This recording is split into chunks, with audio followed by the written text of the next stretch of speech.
Jadi kalau ada yang mengatakan ini Habib Rizik ini majelis di Petamburan politik melulu ini. Saudara, kita ini semua makhluk politik. Artinya tidak ada satupun warga negara di negara manapun yang tidak tersentuh oleh politik. Ima dia menjadi pemain politik, ima dia menjadi komoditas politik, ima dia menjadi korban politik. Nggak ada nggak tersentuh politik ya.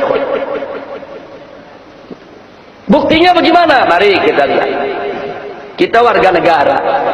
Saya tanya, wajib tidak tunduk kepada undang-undang? Kalau melanggar undang-undang di penjara gak? Di penjara. Saya tanya, undang-undang siapa yang buat?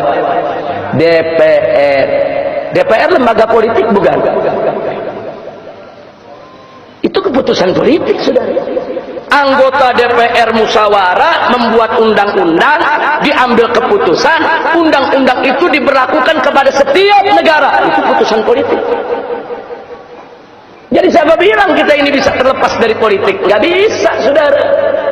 Makanya salah kaprah, saudara. Kalau ada mengatakan, saudara ngaji-ngaji, kita nggak usah bicara politik.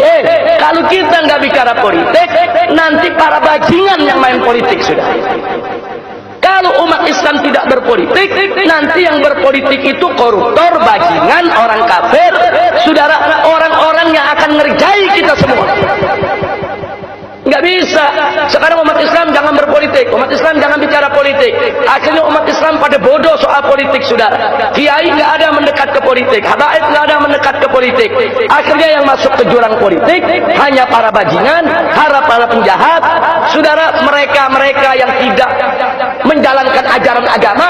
Akhirnya mereka yang buat undang-undang, mereka yang buat keputusan, mereka yang buat aturan. Kita yang mesti melaksanakan. Jangan, kalau kita nggak mau berpolitik praktis, silakan. Tapi jangan sampai mengatakan saya nggak mau bicara politik sama sekali. Nggak boleh, saudara. Nggak boleh. Kalau Anda tidak berpolitik, saudara, Anda akan jadi komoditas politik. Berapa banyak majelis-majelis taklim menjadi komoditas politik, saudara? Hanya dijadikan sekrup oleh partai politik. Begitu lagi pilpres, begitu lagi pilkada, bantuan diberikan kepada berbagai macam majelis-majelis taklim untuk dukung calon ini, dukung calon itu, dukung partai ini, dukung partai itu. Itu namanya komoditas politik.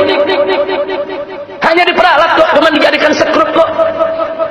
Tanpa majelis-majelis taklim tadi, saudara, punya hak untuk menentukan siapa calonnya. Cuma dijadikan sekrup untuk memperkuat orang lain.